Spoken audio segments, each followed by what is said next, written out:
السلام علیکم۔ ایک نوجوان صحابی جنہیں لوگ ماگر کے نام سے جانتے تھے، ان کی شادی مدینہ منورہ میں ہوئی تھی۔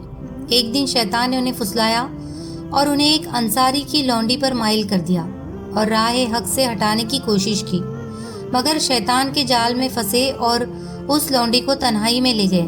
اب یہ دونوں تھے اور تیسرا ان میں شیطان تھا۔ وہ برائی کو ان دونوں کے لیے نہایت خوبصورت اور پرکشش بنا کر پیش کر رہا تھا۔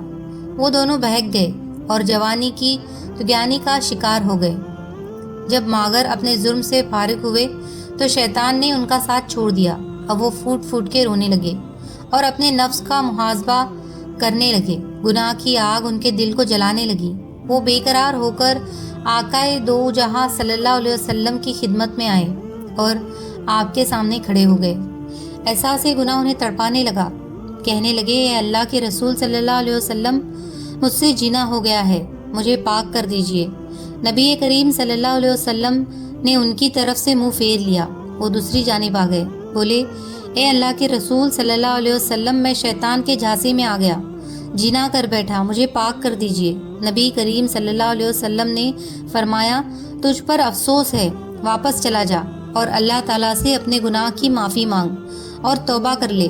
وہ تھوڑی دیر بعد پھر آ گئے۔ گناہ کی آگ نے ان کا آرام چھین لیا، وہ صبر نہ کر سکے۔ نبی کریم صلی اللہ علیہ وسلم نے ان کے بارے میں حکم دیا کہ اسے یہاں سے نکال دو۔ انہیں نکال دیا گیا۔ وہ چوتھی مرتبہ پھر چلے آئے۔ نبی کریم صلی اللہ علیہ وسلم نے لوگوں سے پوچھا، کیا یہ دیوانہ ہے؟ لوگوں نے کہا، اللہ کے رسول صلی اللہ علیہ وسلم، ہم اس میں کوئی مرض نہیں پاتے۔ آپ صلی اللہ علیہ وسلم نے فرمایا، شاید اس نے شراب پی ہوئی ہے، اسی لیے ایسی حرکتیں کر رہا ہے۔ ایک آدمی کھڑا ہوا، اس نے ماگر کا منہ سونگھا، اسے شراب کی بو محسوس نہیں ہوئی۔ نبی کریم صلی اللہ علیہ وسلم نے پوچھا، تجھے پتا ہے جینا کسے کہتے ہیں؟ انہوں نے کہا، جی ہاں، میں ایک عورت کے ساتھ اس طرح حرام کا ارتکاب کر بیٹھا ہوں جیسے ایک آدمی حلال طریقے سے اپنی بیوی کے پاس آتا ہے۔ آپ صلی اللہ علیہ وسلم نے پوچھا، اب اس بات سے تمہارا کیا مطلب ہے؟ انہوں نے کہا، مجھے پاک کر دیجئے۔ نبی کریم صلی اللہ علیہ وسلم نے مکمل تفتیش کرائی، جرم ثابت ہونے پر حد جاری فرمائی۔ آپ صلی اللہ علیہ وسلم نے حکم دیا اور اسے سار کر دیا گیا۔ جب ان کی نماز جنازہ پڑھی گئی اور انہیں دفن کر دیا گیا تو نبی صلی اللہ علیہ وسلم دو آدمیوں کے پاس سے گزرے۔ وہ آپس میں باتیں کر رہے تھے کہ دیکھو، اس آدمی پر اللہ نے پردہ ڈالا تھا، لیکن اس نے اپنے آپ کو خود ہی ہلاکت میں ڈال دیا۔ اسے پتھر مار مار کر یوں ہلاک کر دیا گیا جیسے کتے مار دیے جاتے ہیں۔ نبی کریم صلی اللہ علیہ وسلم خاموش ہو گئے۔ پھر تھوڑا چلے، آگے ایک مردہ گدھا پڑا ہوا تھا، اسے دھوپ نے جلا دیا تھا اور وہ پھول گیا تھا۔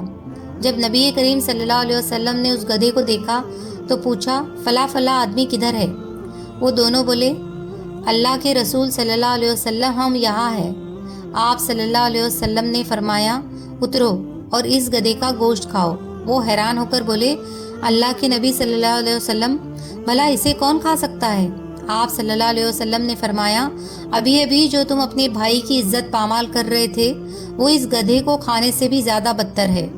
مگر ماگر نے ایسی سچی توبہ کی ہے، اگر یہ امت کے مابین تقسیم کر دی جائے تو انہیں کافی ہو جائے۔ مجھے اس ذات کی قسم جس کے ہاتھ میں میری جان ہے، وہ اس وقت جنت کی نہروں میں گوتے لگا رہا ہے۔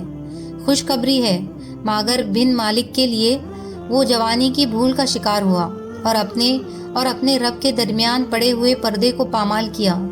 گناہ نے اسے چین سے بیٹھنے نہ دیا، تو اس نے ایسی توبہ کی کہ اگر امت کے درمیان تقسیم کر دی جاتی تو تمام لوگوں کے گناہوں کی معافی کا ذریعہ بن جاتی۔ سبحان اللہ۔